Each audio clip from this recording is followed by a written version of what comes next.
I'm asked to comment on these two very excellent presentations, and obviously the two presenters are experts of the Chinese economy. So I'm just gonna, I guess, maybe discuss one sort of technical point, more in terms of presentation of the data than any sort of fundamental critique. And then I'm going to talk a little bit about the credit situation in China. Many of you have seen me present similar things before. You know, it's like Victor is a broken record. Well, I am kind of a broken record because this problem just gets worse and worse over time. So that's why I'm going to keep talking about it. So the first more technical issue that I think it's in common between both presentations, both Nick and also Baizhu's presentation, is there's often this conflation between service sector and tertiary.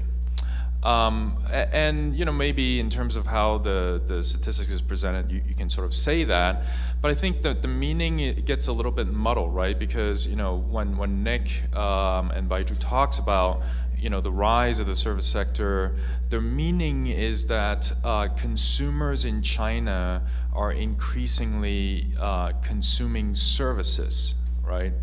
And that may be the case, but embedded in the tertiary data in the Chinese statistical reporting system, which they both use, are items like infrastructure investment and also real estate value added, right? So I would, in the future, if possible, I think, it'd be great if both of you could sort of present those kinds of data separately, right? So I think it's great to have, separate out the infrastructure investment, the infrastructure value added from the GDP and investment data from other sort of non-infrastructure, non-real estate related tertiary kind of data, which is really is the meaning of what you guys want to bring about. And I would argue that if you were to do that, actually maybe the picture is not as sanguine as what you present, just because and I don't know I don't know much about the true service sector data, but what I do know is the infrastructure, especially investment data, has been growing very, very rapidly, and the base number is pretty large. I just quickly looked at the spreadsheet that I do have on the investment data. Like, I think last year, 2015, tertiary investment that is infrastructure related, infrastructure or real estate related, totaled 20 trillion renminbi. So that's almost a third of GDP, right? So again, I don't know how much everything else was growing, like the true service sector was growing, but surely once you take that out, maybe things are not growing as fast as you may portray it. So my second big comment has to do with sort of the credit view. I would say the credit view of Chinese economy, and this is more related to sort of Baizhu's presentation than Nick's presentation. And obviously, Nick has been doing a lot of research on credit, for many years, and so he's well aware of this issue also. And I think Baizhu actually really set the stage really for my presentation by presenting the Goldman Sachs predictions about Chinese growth. And indeed, Goldman Sachs was wrong because there was a big spike in Chinese growth, especially around the time when the rest of the world had basically zero growth or negative growth in 2008 and 2009. And of course, that was one of the great, I guess you can say, accomplishments of the Chinese government. But there's really a reason for that, right? And the reason is because China just engaged in this binge credit expansion in 2008, 2009, and it continued to expand credit in a very binge way. So here I have this graph, which is I like this the most, but it's kind of hard to explain. This is basically every dot, I guess, on the blue line is the amount of non-financial credit that was issued in the past 12 months, right? So this is sort of a moving, rolling 12-month sum of credit in China. That's the blue line. And the data actually is derived from the official PBOC total social finance data, so it's not something that I concocted. I do have data that I concocted, which is much higher than that, but I thought I would just present the official data.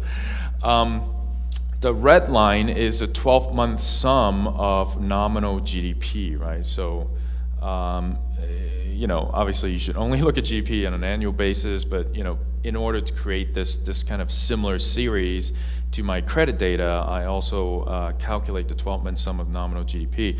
So what you see, I mean, the broad pattern is, you know, you might disagree with like exactly how I did it, but the broad pattern is that prior to 2008, $1 in credit increase generated more or less $1 in GDP, nominal GDP. After 2008, 2009, there was a huge divergence, so that, you know, $2 to $3 in credit increase generated $1 in GDP. And after 2012, there was yet another major divergence, and it went up to basically $4 in credit increase generated $1 in GDP. To give the late Hu Jintao, early Xi Jinping administration some credit, there was some attempt to slow down the pace of leveraging. I wouldn't call this deleveraging. So you see this downward trend in the blue line to some extent. But then what you saw also was the GDP started to slow down to, I think, what the government considered to be an unacceptable level. So then what happened starting late last year was credit expansion started spiking up again toward 18 trillion renminbi. So there's 18, these are billion units, 18 trillion renminbi over the course of 12 months. And you do see a slight recovery in GDP, but the cost is that there was a massive increase in credit. So I don't know if some of you may know that in the first 2 months of this year, so talk about the 4 trillion Siwanyi in Chinese, like 4 trillion in stimulus, just in the first 2 months of this year, bank credit expanded by 4.6 trillion renminbi, right? So we already have first quarter already, you know, the scale of the stimulus was, you know, equivalent to the, I guess, the official whatever government stimulus from 2008, 2009. Well, who cares, right? So China keeps on expanding credit. Maybe that doesn't matter. The problem is that at the micro level, interest rate in China is not zero. More credit means more interest payment. So the red bar here is my estimate of the amount of interest that non-financial debtors have to pay on an annual basis versus the incremental increase in nominal GDP. And basically, again, the numbers used to be very benign, right? So the interest you have to pay roughly equal to nominal increase in GDP. Those numbers began to diverge after 2010. So that now roughly, you know, interest payment is 3 times as much as increase in nominal GDP, right? And so you can see, and that affects corporate profitability, right? So the average corporation now is pretty indebted in China, and they have to pay interest, even if the principal is never repaid, which I accept is the reality in the Chinese financial system. Nobody ever has to repay their debt in China, so that's fine. And it's pretty normal, I guess, for China. But they have to pay interest. And so obviously a lot of firms are unable to do so. So then what happens is that the government has to print more money to give to the banks, so the banks can capitalize a lot of these interest payments into a new loan. And this is why you see this line where credit just keeps on going up and up and up and basically going parabolic. And then, so this is also, you know, I guess a quick chart to comment on both Nick and Baiju's presentation. So this is Chinese investment in overcapacity sectors. $1 trillion, it's 6 trillion renminbi, roughly $1 trillion last year. Enormous, you know, very little. So I guess just to conclude, I think the problem in China is the underlying problem is of this moral hazard and soft budget constraint. So any entity, and you know, this is related to Taoran's presentation, not just local government, but you know, local governments, SOEs, even some private firms that are favored by the government, can get an unlimited amount of credit. So then they use this unlimited amount of credit to engage in very wasteful investment. And when they get in trouble, the banks keep on lending to them and keep on lending to them and keep on lending to them. There are some positive outcomes of this, which is that China is able to launch themselves into any industrial sector in very quickly, right? And basically just take over the market.